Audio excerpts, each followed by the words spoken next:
आपला आवाज कोकण 24 तास। कोणत्याही प्रकारची अपेक्षा न बाळगता पक्षासाठी काम करणारे कार्यकर्ते पाहून मला खूप समाधान वाटत असल्याची भावना भारतीय जनता पक्षाच्या महाराष्ट्राचे प्रदेशाध्यक्ष माजी मंत्री आमदार रवींद्र चव्हाण यांनी व्यक्त केली आहे।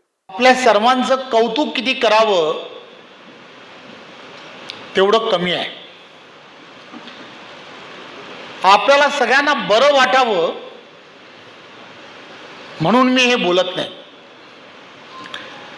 परंतु गेली अनेक वर्ष भारतीय जनता पार्टी म्हणून काम करत असताना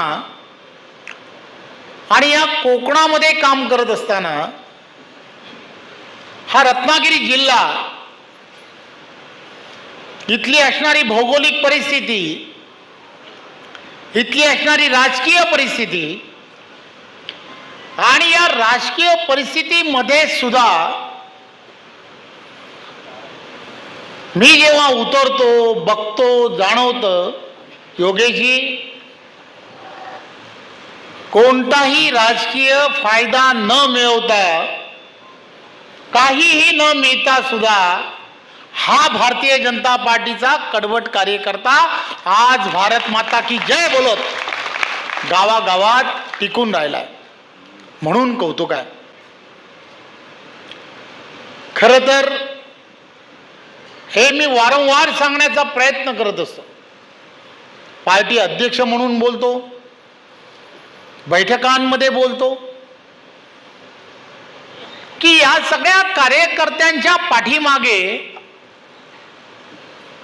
भारतीय जनता पक्षाच्या वतीने रत्नागिरी जिल्ह्यातील दक्षिण आणि उत्तर कार्यकर्त्यांचा मेळावा आणि पदाधिकारी बैठकीचे रत्नागिरी येथील विदा सावरकर नाट्यगृहात आयोजन करण्यात आले होते।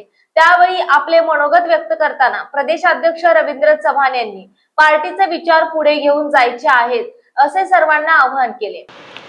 किती मोठी भावना आहे। एखाद्या छोट्याशा ग्रामपंचायतीमध्ये वर्षानुवर्ष भारतीय जनता पार्टीचा झेंडा घेऊन तो कार्यकर्ता काम करतोय। बरोबर असणारे सहकारी कार्यकर्ते,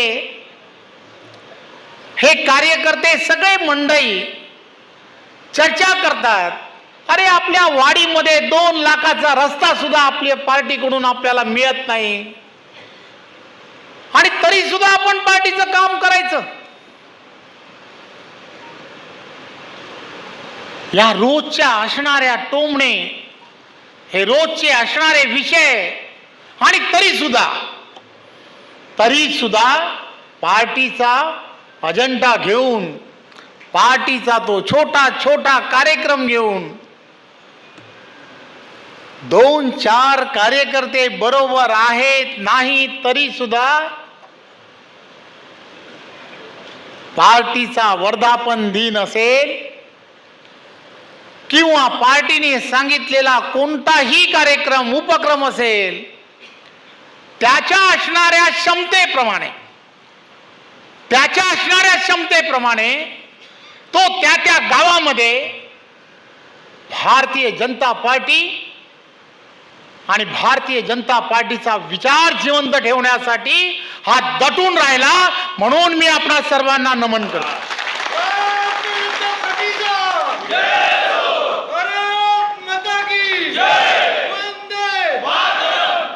आपण सर्व दैवतुल्य असे कार्यकर्ते आहात। कोणाला काय मिळा। भारतीय जनता पार्टीचे प्रदेशाध्यक्ष माजी मंत्री आमदार रवींद्र चव्हाण यांनी रत्नागिरी येथील कार्यकर्त्या मेळाव्यात आपले मनोगत व्यक्त करताना जुन्या आणि नवीन कार्यकर्त्यांनी पक्षासाठी अहोरात्र काम करण्याचे आवाहन केले। आमदार रवींद्र चव्हाण यांनी रत्नागिरी येथे बऱ्याच महिन्यांनी दमदार भाषण केल्यानं भाजपच्या नेत्या आणि कार्यकर्त्यांमध्ये उत्साह दिसून आला। कोणाच्या नशिबात काय आहे, कोणाच्या प्रारब्धात काय आहे, याची चिंता कोण करेल, याची कोणी चिंता केली नाही आणि हा टिकून राहिलेला कार्यकर्ता। आताही मी बघत असताना मला लक्षात आलं की अनेक असे कार्यकर्ते आहेत की ज्यांनी सुरुवात केली आहे, मंचावरती नवीन दिसत आहेत काही कार्यकर्ते, परंतु काही कार्यकर्ते ज्यांनी सुरुवात केली असे खाली बसलेत.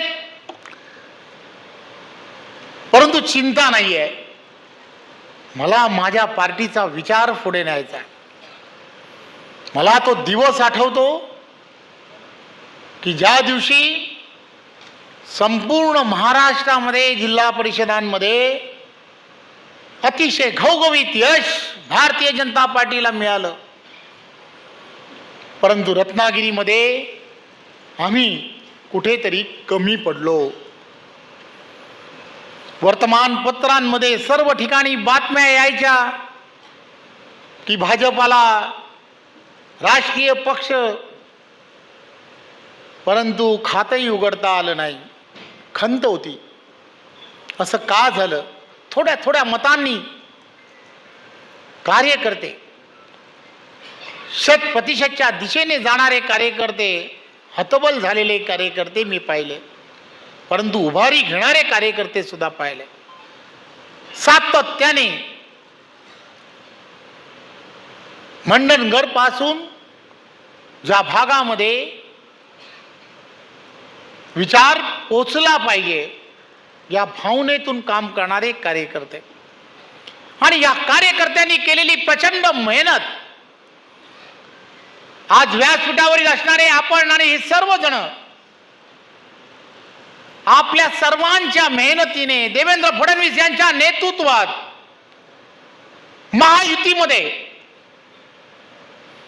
महायुतीमध्ये आपण जिल्हा परिषदेतलं असणारं हे ग्रहण, पंचायत समितीमधलं असणारं हे ग्रहण, नगर पंचायतीमध्ये असणारी परिस्थिती ही बदलली आहे. समंदर की गोद में पला है तू, अंगड़ाई लेते ही लहरें शुरू. आज यौवन की मस्ती छोड़, ले चलता हूं तुझे एक नए मोड़. आजा तुझे मां पुकारे अब, छेड़ देते हैं बीच से कुछ शरारत हंसी. गले लगा ले उसे ए फकीर, इंतजार कर रहा है तेरा तो. चल दे देते हैं उसे फसल की खूबसूरती तो. आजा तुझे मां पुकारे अब, उन्हें भी देनी है एक नई पहचान. आजा तुझे मां पुकारे अब. फिनोलेक्स पाइप्स पहुंचाए पानी को अपनी मां के पास. महाराष्ट्रातील तसेच कोकणातील महत्त्वाच्या बातम्या पाहण्यासाठी कोकण 24 तास न्यूज चॅनलला YouTube वर सबस्क्राईब करा आणि बेल आयकॉन प्रेस करा.